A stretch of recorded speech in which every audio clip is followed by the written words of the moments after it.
बिस्मिल्लाहिर्रहमानिर्रहीम। Dear students, अस्सलाम वालेकुम। उम्मीद है आप सब खरीद से होंगे। डियर स्टूडेंट, आज का हमारा टॉपिक है the fourth constitutional case, Begum Nusrat Bhutto versus chief of army staff, PLD 1977, supreme court 657। Dear student, election held on the 7th March 1977 between two parties, Pakistan People Party versus Pakistan National Alliance Party. The result was a landslide victory for the Pakistan People Party, in which won 155 seats out of 200 seats. But Pakistan National Alliance won the 36 seats. However, PNA accused on Pakistan People Party of rigging in the elections and refused to accept the result of this election, although allegations of rigging were denied by Pakistan People Party. PNA started anti-Bhutto movement that resulted in mass demonstration and violent anti-Bhutto protests. Prime Minister Zulfikar Ali Bhutto's dialogue with opposition leaders failed to stop military interference, and eventually General Ziaul Haq dismissed his government through military coup and imposed martial law in 5th July 1971. And the 1973 constitution was suspended, not abrogated. Federal and provincial cabinet and assemblies were dissolved. Chief Justice of High Courts were appointed. Active governors their respective provinces on the same body. The last continuance force order 1977 promulgated providing for the government of the country. The student,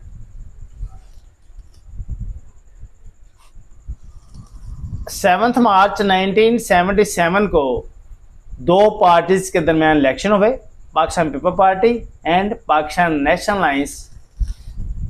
इसमें Pakistan people party ने 155 सीटें हासिल कर ली और अपनी government बना ली, जबकि जो दूसरी पार्टी थी पाकिस्तान नेशनल अलायंस, उसने ओनली सिर्फ 36 सीट्स हासिल की थी। ताहम Pakistan national alliance Pakistan national alliance जो पार्टी थी, इसने पाकिस्तान पीपल पार्टी पर इल्ज़ाम लगा दिया कि इलेक्शन में धांधली हुई है। The elections and refuse to accept the result, और इलेक्शन का रिजल्ट था इसको मानने से इनकार कर दिया। इसके बाद रिगिंग का एलिगेशन लगा दिया। तो इसके बाद पाकिस्तान नेशनल अलायंस ने भुट्टो गवर्नमेंट के खिलाफ एंटी भुट्टो मूवमेंट एक तहरीक शुरू की, that result in mass demonstration and violent anti Bhutto protest. तो जब तहरीक शुरू हुई, शोर शराबा हुआ, हालात ख़राब हुए, तो प्राइम मिनिस्टर जुल्फ़िकार अली भुट्टो ने डायलॉग किए अपोजिशन के साथ, लेकिन वो नाकाम रहे। जब दोनों पार्टी के दरमियान डायलॉग हुआ, मामला तय ना हो सके, तो जनरल जुल्फ़िकार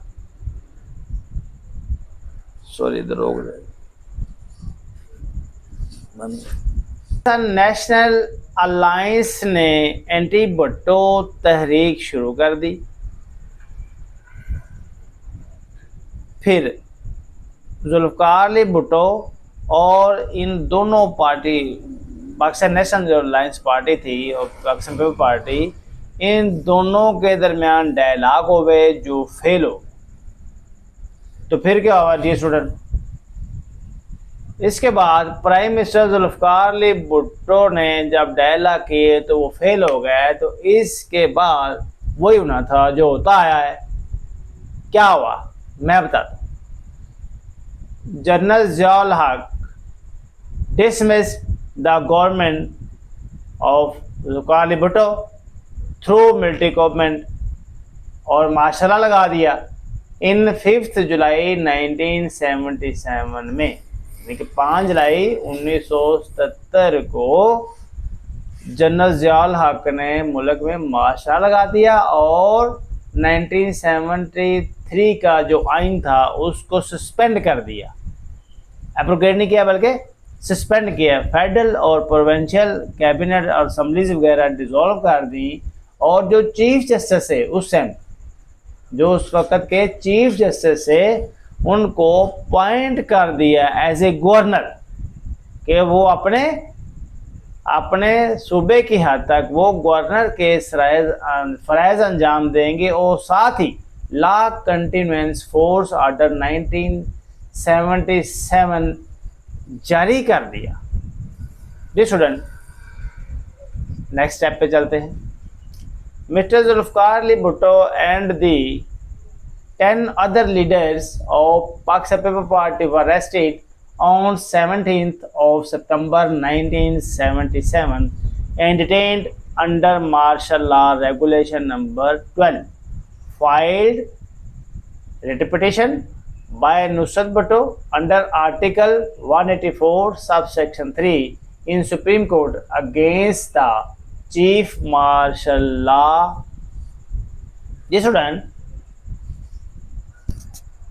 मिस्टर जुल्फकार अली भुट्टो और 10 लीडर्स को जो ही मार्शल लॉ लगा तो जनरल ज़ियाउल हक ने आते साथ क्या किया, law continuance order force order जो है ना वो जारी किया। इसके साथ ही उन्होंने जुल्फकार अली भुट्टो और जो 10 अहम लीडर से उनको अरेस्ट कर लिया 17 सितंबर 1977 को और साथ उनको डिटेन कर दिया। और किस लॉ के तहत किया, under martial law regulation number 12, जो मार्शल लॉ उसने निकाला था, जारी किया था, उसके ऑर्डर नंबर रेगुलेशन नंबर 12 के मुताबिक उसने उनको अरेस्ट कर लिया। जिसमें फिर क्या हुआ, filed writ petition by Nusrat Bhutto. यहाँ पे जो मैंने पहले बताया कि Begum Nusrat Bhutto versus chief of army staff, इसमें चीफ आर्मी स्टाफ जो है वो जनरल ज़ियाउल हक हैं और जो बेगम नुसरत भुट्टो हैं इन्होंने जुल्फकार अली भुट्टो की तरफ से रिट पिटीशन दायर की। यहाँ पे वो नुसरत भुट्टो इन हो जाती हैं। जी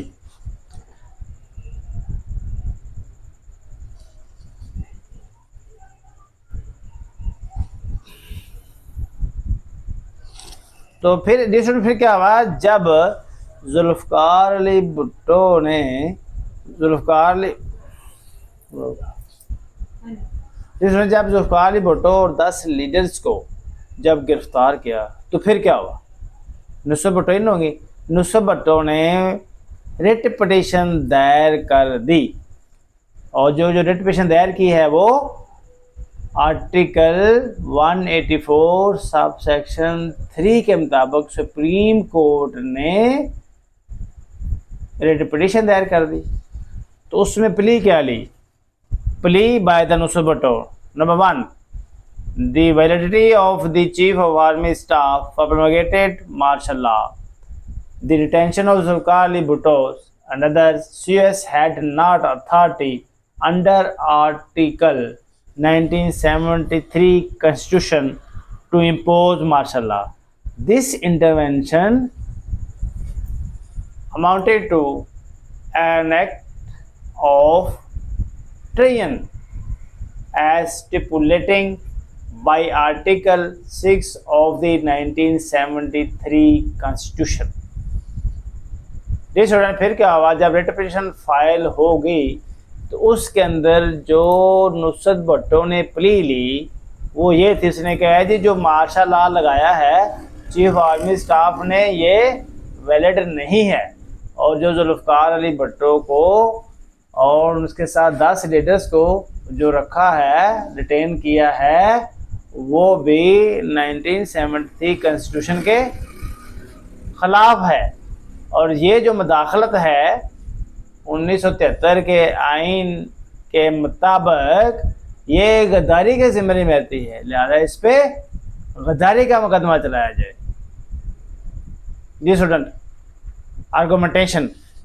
अबे आगे आर्गुमेंट होती है दोनों पार्टीज की तरफ से। जी student, argumentation by Nusrat Bhutto इस advocate the name Yahya Bakhtiar, army by CUS, chief army staff या बाई CUS की तरफ से जो गवर्नमेंट थी उसके वजह से कौन वकील पेश हुए? Advocate the named AK Bukhari. Student, Nusrat Bhutto के जो वकील थे वो याह्या बख्तियार थे और चीफ आर्मी स्टाफ यानी गवर्नमेंट के जो वकील थे वो थे AK बुखारी। दोनों ने अपने में दलाइल दिए। अब स्टूडेंट इसके बाद डिसीजन क्या हुआ? Decision by the Supreme Court. The Supreme Court dismissed the petition unanimously as being maintainable because of the following reasons. Asma Jilani case is not applied because the facts and circumstances of this very case are different from the Asma Jilani case. The highest court of Pakistan confessed in its judgments that the steps taken by General Zia-ul-Haq was extra constitutional but obviously dictated by the highest consideration of state necessity and welfare of the people, which court deems as the motive of the usurpation / action jurisdiction of law continuance in force order. The chief martial law administrator was justified in providing in Article 2 subsection 3 of law continuance in force order 1977 that right to enforce fundamental rights shall be suspended. Dear student, supreme court ने decision क्या दिया मैं बताता हूँ।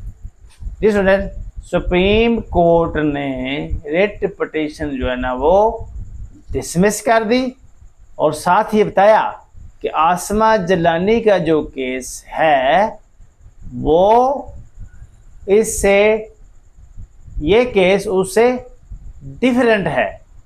उस वक़्त हालात कुछ और थे, अभी कुछ हालात और हैं, इसलिए आसमा जिलानी केस इस पे एप्लीकेबल नहीं है।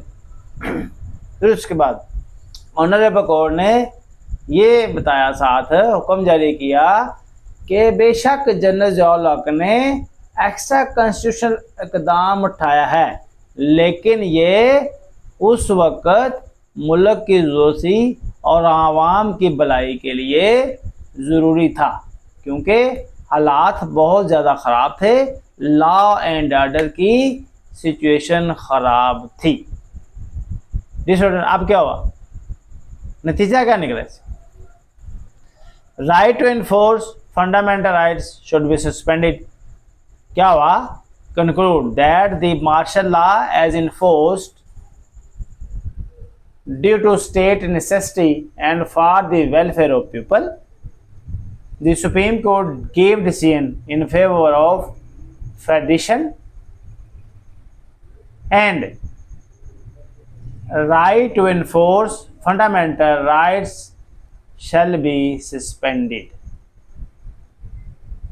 जी स्टूडेंट, इसका नतीजा क्या निकला? नतीजा ये हुआ कि जो मार्शल लॉ था, जो इन्फोर्स गया था जनरल ज़िया-उल-हक की तरफ थे, वो वक़्त की ज़रूरत थी और अवाम की भलाई के लिए था, और सुप्रीम कोर्ट ने ये फैसला फेडरेशन के हक में दिया। डी स्टूडेंट, इसमें चीफ जस्टिस अनवारुल हक थे और इनके साथ 8 जजेस थे, यानी कि नंबर ऑफ जजेस टोटल 10 हैं, इंक्लूडेड चीफ जस्टिस को मिलाकर 9 बनते हैं, यानी कि नंबर ऑफ जजेस 9 included chief justice. Dear student, ये लेक्चर आपने सुना, उम्मीद है आपके लिए बड़ा इंफॉर्मेटिव रहा होगा। डियर स्टूडेंट, आइंदा ऐसे लेक्चर सुनने के लिए, वीडियो देखने के लिए मेरे चैनल को ज़्यादा से ज़्यादा सब्सक्राइब करें, शेयर करें, और अगर इस लेक्चर में कोई बात समझ ना आए तो कमेंट बॉक्स में रब्ता कीजिएगा और स्क्रीन पर मेरा व्हाट्सएप नंबर मौजूद है। डियर स्टूडेंट, ये लेक्चर बहुत मेहनत और लगन से बनाया गया है। मेरी तबीयत भी ख़राब थी, लेकिन उसके बावजूद मैंने समझा कि टाइम बहुत शार्ट है, इसलिए मैं लेक्चर को डिलीवर कर ही दूं। इसमें कोई कमी कोताही रह गई हो तो मेरा व्हाट्सएप नंबर मौजूद है और कमेंट्स में बता दीजिएगा। Thank you.